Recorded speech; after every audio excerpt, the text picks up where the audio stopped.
Visitation de la Vierge Marie.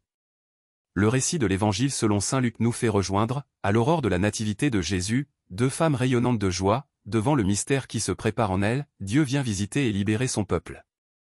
Marie part en hâte de Nazareth en Galilée, pour se rendre dans les monts de Judée, visiter et secourir Élisabeth dans la maison de son époux Zacharie. Elle demeura 3 mois près d'Élisabeth sa parente, déjà âgée, qui attendait la naissance de Jean son enfant qui sera le précurseur de Jésus le Messie. Qui était la Vierge Marie? Pèlerin en Terre Sainte, en contemplant du vallon de Aïn Karim, près de Jérusalem, le moutonnement des collines de Judée, on peut revivre une triple rencontre. Rencontre de la première alliance culminant avec Élisabeth et de la nouvelle qui s'inaugure par Marie. Rencontre de deux mamans en attente de naissance, avec le Magnificat qui jaillit en dialogue. Heureuse toi qui as cru en l'accomplissement de ce qui t'a été dit de la part du Seigneur, mon âme exalte le Seigneur et mon esprit tressaille de joie en Dieu mon Sauveur. C'est déjà la rencontre, dès le sein de leur mère, de deux enfants, Jésus et Jean. Et la visitation épanouie en Marie l'annonce qui lui a été faite et anticipe la joie de la naissance de son enfant. C'est la bonne nouvelle de Jésus portée en elle qui la met en route du service d'Élisabeth et de la louange de la gloire du Dieu qui fait merveille par sa miséricorde pour tous ceux qui le craignent. Une belle icône biblique sous-tend ce mystère, celle de l'Arche d'Alliance.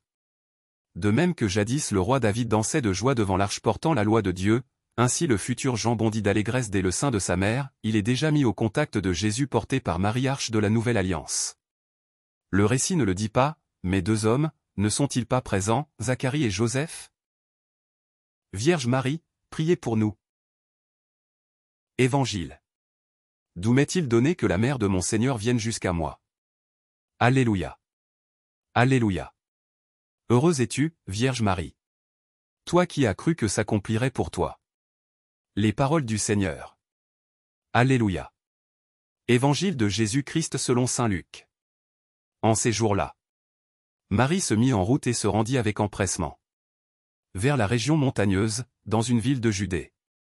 Elle entra dans la maison de Zacharie et salua Élisabeth.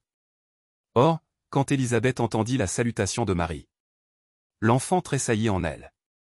Alors, Élisabeth fut remplie d'Esprit Saint et s'écria d'une voix forte.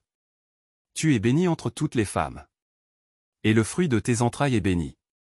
D'où m'est-il donné que la mère de mon Seigneur vienne jusqu'à moi? Car, lorsque tes paroles de salutation sont parvenues à mes oreilles, l'enfant a tressailli d'allégresse en moi. Heureuse celle qui a cru à l'accomplissement des paroles qui lui furent dites de la part du Seigneur. Marie dit alors. Mon âme exalte le Seigneur. Exulte mon esprit en Dieu, mon Sauveur. Il s'est penché sur son humble servante. Désormais tous les âges me diront bienheureuse. Le Puissant fit pour moi des merveilles. Saint est son nom.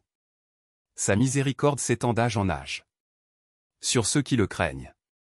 Déployant la force de son bras, il disperse les superbes. Il renverse les puissants de leur trône. Il élève les humbles. Il comble de bien les affamés. Renvoie les riches les mains vides. Il relève Israël son serviteur. Il se souvient de son amour, de la promesse faite à nos pères, en faveur d'Abraham et sa descendance à jamais. Marie resta avec Élisabeth environ 3 mois.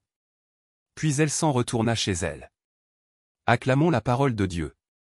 Louange à toi Seigneur Jésus.